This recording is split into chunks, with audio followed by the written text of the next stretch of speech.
अशोक जी। हाँ देखिए, मैं बता रहा हूँ तब जी, आजम खान साहब के और किसानों के साथ जो उत्पीड़न हो रहा है, आजम खान साहब के साथ जो उत्पीड़न हो रहा है, इन सब छात्रों के साथ जो उत्पीड़न हो रहा है, नौजवानों के साथ जो उत्पीड़न हो रहा है, सबके आंसुओं का हिसाब इकट्ठे 2027 में समाजवादी पार्टी लेगी, और इसी भारतीय जनता पार्टी से लेगी, जिसकी वजह से आज आजम खान साहब की आंखों में आंसू है, जिसकी वजह से आज किसानों की आंखों में आंसू है, विद्युत कर्मचारियों की आंखों में आंसू आने वाला है, जिस तरह अरे निजीकरण किया जा रहा कर्मचारियों है, की ये देखो, सारे फिर आजम आंसुओं खान का नाराज हिसाब हो अब जाएंगे। लेंगे आप अमिताभ जी। कहां कर्मचारी घुसाई दे रहे हो उनके बीच में? कभी नहीं, तो वो मैंने अकेले ये कहा उनकी बात कर लो। जितने लोग पीड़ित हैं अमिताभ जी, जितने लोग पीड़ित हैं आज इस योगी सरकार की द्वारा, सबका हिसाब समाजवादी लोग जनता के माध्यम से लेने का नहीं, काम करेंगे ठीक है अशोक 2027 जी, के चुनाव ठीक में। है। मैं तो आजम खान के इस बात का मुरीद हो गया। विजय भाई आपके पास आ रहा हूं, फिर अवधेश भाई के पास। नावेद बाबू, उन्होंने कहा हमें दुनिया की कहानी में कोई दिलचस्पी नहीं। मुलायम सिंह जी, रामगोपाल, शिवपाल, अखिलेश यादव बोले इनमें से कोई गिरफ्तार करके जेल भेज दिया गया होता, उसके ऊपर 100 मुकदमे लगा के क्या, तो बोले समाजवादी पार्टी के छोटे से छोटे कार्यकर्ता क्या कर रहे होते उत्तर प्रदेश में, बोले बता दीजिए। क्या क्या रिलीज, राजन चौधरी एक रिलीज जारी करके सो जाते? नहीं ना। हर गांव कस्बा में बवाल हो रहा होता, हजारों लोग जेल जाते। वो यही तो सवाल है। वो कह रहे इसका मतलब मुझे छोटा माना गया कि भाई ठीक है ये लड़के बच्चे हैं, इनके लिए ये मसला है। यही मसला उनको अंदर तक पिंच किया। और एक दूसरी बात पिंच की कि नेताजी उससे गायत्री से मिलने गए। अब गायत्री कोई देशभक्ति में तो जेल गया नहीं था, वो मां बेटी दोनों के साथ बलात्कार में जेल गया था, उससे तो नेताजी मिल आए। अब वो कहेंगे हमसे नहीं मिले, बताइए हम इनके दोस्त। घाव गहरे हैं अशोक बाबू, ऐसे नहीं मामला निपटेगा। विजय जी, क्या 27 में आजम खान और चंद्रशेखर एक साथ एक मंच पे नजर आएंगे? जी अमिताभ जी, जी देखिए अमिताभ, मेरी आवाज आ रही है अमिताभ जी? आ रही, बिल्कुल आ रही है।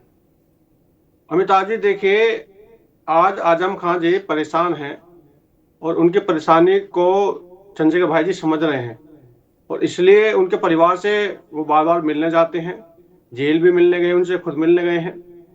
भविष्य क्या होता तो भविष्य आने वाला भविष्य ही तय करेगा, मगर हम तो उनके दुख के समय में साथ खड़े हैं। जो आदमी इतने बड़े समाज का नेतृत्व करता हो और उसके साथ उसकी पार्टी के आदमी ना हो तो ये बड़े दुख के विषय हो जाता है। तो चंद्रशेखर आजाद जी, हमारे माननीय राष्ट्रीय अध्यक्ष जी, उनके दुख में उनके साथ खड़े हैं, और आने वाला समय बताएगा कि आजम खान जी वो कहाँ है और कहाँ जाएंगे। नहीं, अच्छा मुलाकातें हुई, बातें हुई, तो मतलब कुछ कान में इशारा तो किया होगा, बोले ठीक है बरखुरदार आगे बढ़ो मैं आता हूं, ऐसा कुछ तो इशारा किया होगा। मैं उनकी शैली जानता हूं। नहीं नहीं, ऐसा कुछ नहीं है। वो सी हम तो उनके जो है जाके ये पूछ लेते हैं कि चाचा कैसे हो, बस ये तब पूछ के चंद्रशेखर चले आते हैं। अब वो कहते हाँ बेटा ठीक है, बस पेट में थोड़ा सा कुसुक हो रही, बाकी ठीक है, ये बात करने जाते हैं। तो आज वो परेशान है, हम तो उनकी परेशानी में साथ जा रहे हैं ना। आज वो जो यार परेशान एक है बात उनको बताएं विजय बाबू, परेशानी रुक जाओ एक मिनट, रुक जाओ एक मिनट, रुक जाओ। आप भी मतलब क्या कहें, परेशानी में क्या कर रहे हैं चंद्रशेखर? आजम खान को कोई बर्फी जलेबी पहुंचा रहे हैं वहां, उसकी समस्या तो उनको है नहीं। अरे रुक जाओ भाई, आजम खान की परेशानी में कौन सी क्रांति कर दे रहे चंद्रशेखर, मुझे ये बता दो। क्या क्रांति? चंद्रशेखर आमरण अनशन पे बैठ गए क्या? और क्या करेंगे चंद्रशेखर? चंद्रशेखर के जेल जाने मिलने से तो आजम खान को कोई राहत मिलनी नहीं। क्या चंद्रशेखर आमरण अनशन पे बैठ गए? क्या चंद्रशेखर जहां सांसद है वहीं से उसने जिला बंद करा दिया? नहीं ना। क्या मदद कर रहे हैं? हर आदमी जिसे देखो वो कह रहे हैं कि हम आजम खान को सपोर्ट कर रहे हैं तभी वो जिंदा है मानो। अरे क्या सपोर्ट कर रहे हैं ये तो बताओ दादा रे। नावेद बाबू 2 बार जेल में मिलने चले जाना, उससे आजम खान को ऑक्सीजन मिल जाएगी? अमिताभ जी, सदन में जो आजम खान जी का मुद्दा उठाया वो चंद्रशेखर आजाद जी ने उठाया, आपको ये देखना होगा। अभी सदन चला, उसमें मुद्दा सबसे पहला चंद्रशेखर आजाद जी उठाने वाले हैं, और हम प्रयास कर रहे हैं लगातार कि उनकी समस्या का हल किया जाए। और सरकार से लड़ा जाए कि आजम खान को जल्द रिलीज मिले, हो चाहे सदन में बात हो चाहे सड़क पे हो, सड़क पे भी ठीक है हमारी। विजय जी, ठीक है विजय भाई, रुकना होगा, अवधेश जी के पास जाऊं, लेकिन मैं ऐसे किसी उसमें कतई रुचि मेरी नहीं रहती कि एक रिलीज जारी कर दी, बोले हम आजम खान के साथ हैं या हम फलाने। हमारे लिए तो साथ का मतलब होता है लड़ो, कटो, मरो, धरना दो, प्रदर्शन करो, आमरण अनशन करो, जेलें भर दो, तो मैं मानूंगा हाँ लड़े। क्या बोले हमने ट्वीट किया था एक हमारा भी नाम क्रांतिकारियों में लिख लो, जितने लिख लें, आजकल यही चल रहा है, जिसे देखो वो करा हमने भी एक ट्वीट किया था बांग्लादेश के लिए, तो हमारा भी बहुमूल्य योगदान याद रखा जाए ना भाई साहब। अवधेश पांडे जी, आपको लगता है कि आजम खान किसी नए पॉलिटिकल आउटफिट में नजर आए, किसी नए राजनीतिक समीकरण के तहत 27 में नजर आए, तो उससे उत्तर प्रदेश की जो राजनीति का जो समीकरण है उसमें बदलाव आएगा, और वो अगर बदलाव आएगा तो वो भारतीय जनता पार्टी के लिए कैसा होगा, प्लस या माइनस?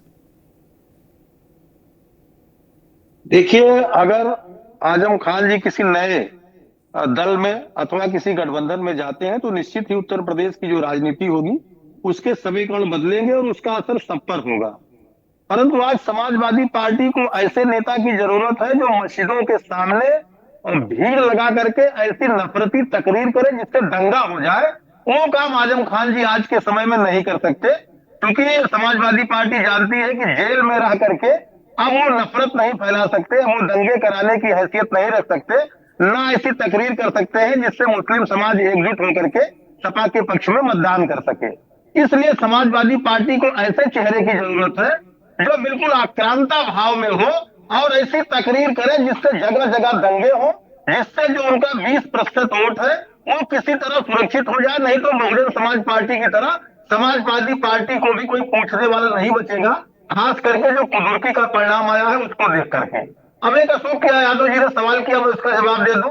भारतीय जनता पार्टी के उन्होंने 10 नेताओं के नाम गिना दिए और समाजवादी पार्टी के अखिलेश यादव जी को ऐसे साबित कर रहे हैं जैसे कोई राजा महाराजा शहंशाह हो कि केवल अकेले वही राजा है समाजवादी पार्टी में, उनसे किसी का मुकाबला नहीं, बाकी पूरी प्रजा है जो जय जयकार कर रही है अखिलेश जी का, और अखिलेश जी के डीएनए से उत्पन्न होने वाला कोई शिशु ही समाजवादी पार्टी की भविष्य की राजनीति करेगा। इस प्रकार की सोच अशोक यादव जी रखते हैं। तीसरा, इन्होंने जो वहां के जिलाध्यक्ष के बयान को ये लोग फेक बता रहे हैं, तो संगठन में किस प्रकार से समाजवादी पार्टी सोचती है कि संगठनात्मक व्यवस्था क्या है कि जिलाध्यक्ष की बात को, चिट्ठी को फेक बता रहे समाजवादी पार्टी के लोग।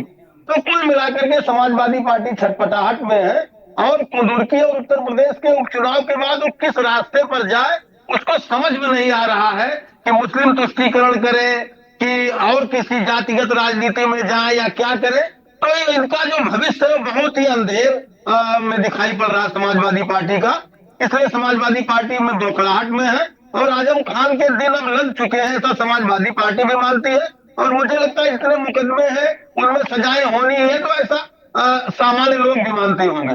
तो इनको एक ऐसे बाबर, औरंगजेब, चंगेज खान, मीर बिन कासिम टाइप का एक नेता इनको चाहिए जो ध्वस्तीकरण की राजनीति करता हो, नफरती तकरीर देता हो, दंगे करवाने में सक्षम हो, जो नकाबपोश लोगों के हाथों में पत्थर दे सके, असलहे दे सके, इस देश की संवैधानिक व्यवस्थाओं पर अवधेश बाबू कुछ कहना चाह रहे हैं, अशोक भाई कुछ कहना चाह रहे हैं, अशोक भाई कहिए।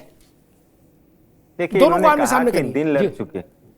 देखिए, इन्होंने कहा अवधेश जी ने कि दिन लद चुके हैं। देखिए, इनके दिन लदना तब शुरू हो गए 4 जून को। आपको मंजर याद होगा अमिताभ जी, जब 3,27,000 वोट मोदी जी के कम हो गए और पूरी भाजपा की जो केंद्र बिंदु था राजनीति का, अयोध्या से इनका प्रत्याशी हार गया, उसी दिन से इनकी उल्टी गिनती शुरू हो गई। उल्टी गिनती शुरू है समाजवादी पार्टी, जितना आप लोगों ने जहर बोया समाज में ना, जितना जहर बोया उस जहर का आप लोग के पार्टी के अंदर पहुंच रहा है। आपने अभी तक तो समाज में जहर बोया, लेकिन वो जहर अब आपको विषाक्त कर रहा है, आपके भारतीय जनता पार्टी को विषाक्त कर रहा है। और ये जनता ने समझ गया, जनता समझ रही है कि आप समाज में जहर बो रहे हैं। इसीलिए काशी से मोदी जी का और अयोध्या से योगी जी के जो एक तरह से कह सकते हैं कि उनके दिल लगने की शुरुआत हो चुकी है। और आपने जिस तरह से चुनाव में बेईमानी कर लिया, उसमें बेईमानी करके पुलिसिया उत्पीड़न करके जो चीजें आपने हासिल कर लिया सीटें, उससे अगर आप खुश हो रहे हैं तो आपकी खुशी को हम ठीक है, आप खुश होइए, आपकी खुशी को हम अप्रिशिएट कर रहे हैं, बेईमानी वाली खुशी को। लेकिन ये बहुत दिन तक नहीं रहने वाली है। फिर चुनाव होगा, आतंकवादियों की सरकार उत्तर प्रदेश में नहीं है। उत्तर प्रदेश में सरकार है, आज समाज का हर वर्ग आपके सामने लाठी डंडा स्थापित कर रही है और भ्रष्टाचारियों को नोएडा में किसान दिल्ली के बाहर खड़ा है। इसलिए आजम खान की चिंता जो है स्वाभाविक है। आजम खान को मुझे लगता है क्यों खड़ा है गठबंधन के तहत आगामी 2027 के चुनाव में जाएंगे। और जैसा लालू यादव जी ने इंडिया गठबंधन का साथ छोड़ा है, ममता बनर्जी के साथ छोड़ा है, केजरीवाल के साथ छोड़ा है, हरियाणा में, मध्य प्रदेश में आपको कांग्रेस ने गालियां दी है। पार्टी खड़ा होने वाला डंडा लेके बदल गया। खड़ा होने वाला उत्तर प्रदेश का विद्युत उपभोक्ता पूर्वांचल विद्युत वितरण निगम लिमिटेड और सरकार पुनः स्थापित होगी और अखिलेश जी का शुरू किया है। और उसमें बाजी का आपका दूर का जो आपका कमीशन के खिलाफ है, जो अपने अडानी अंबानी को आप बिजली का बेचना चाहते हैं उत्तर प्रदेश का, वो चीज जनता होने नहीं देगी। अवधेश बाबू, अशोक जी, दोनों मित्रों को रोकूंगा।